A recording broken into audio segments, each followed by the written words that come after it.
যাওয়া সম্ভব না, এটি একটি দীর্ঘ সময় লাগে। তারপর ওনাকে আমি বললাম যে আমার এলাকায় বিস্তীর্ণ চর, আমার মেয়েরা লেখাপড়া করতে পারে না। বলে কেন পারে না? পারে না এই কারণে, নিরাপত্তার কারণে পারে না, আর্থিক সঙ্গতি নাই সে কারণেই পারে না। তো বাবা মারা অল্প বয়সে বিয়ে দিয়ে দেয়, বয়স হওয়ার আগেই, স্বাভাবিক কারণে পরে সংসার হয় না, আবার ওরা এসে আমার কাছে ভিড় জমায়। তা আমি চাই যে ওরা যাতে লেখাপড়ার একটা সাপোর্ট আমরা দিতে পারি। আমি বললাম যে আপনি যদি আপনার কোম্পানির থেকে আমাকে কিছু মেয়েদের বাইসাইকেল দিতেন, আমি চরের মেয়েদেরকে বাইসাইকেলটা দিতাম। সর্বশেষ আমি বললাম যে আমার এলাকায় কিছু যদি চাকরির ব্যবস্থা করে দিতেন। উনি 3 দিন পরেই আমাকে জানিয়ে দিলেন যে আপনার ওখানে আমি 1000 তরুণ তরুণীকে চাকরির ব্যবস্থা করে দেব। সেদিন যে আমার কি আনন্দ লেগেছে, আমার যে সেদিন কত ভালো লেগেছে সেটা আমি ভাষায় বলতে পারবো না।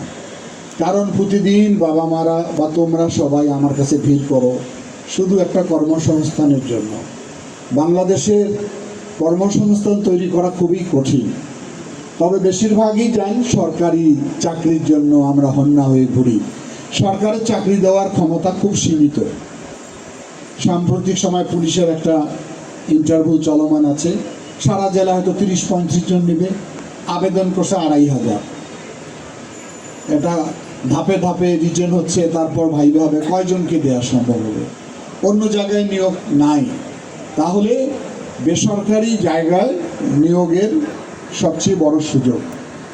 আমার একটু আগে ডিসি সাহেব বললেন যে বাংলাদেশে অন্য কোথাও হয়েছে কিনা জানি না, আমারও জানা নাই।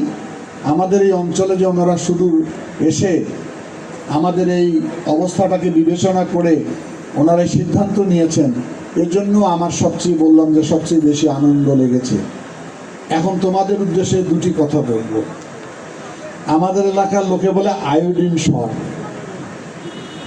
আমরা কোনো প্রতিযোগিতায় দক্ষিণ অঞ্চলের লোকের সঙ্গে পেরে উঠি না। 2-3টি কারণ। একটা স্বভাবজাত চরিত্র আছে, সেটি হলো আমরা সবাই ঘরমুখী। মায়ের পাশে যারা বিবাহিত তারা বউয়ের পাশে থাকতে চায়। কোনোদিনই এইটার পরিবর্তন ছাড়া আমাদের এলাকার উন্নতি হবে না।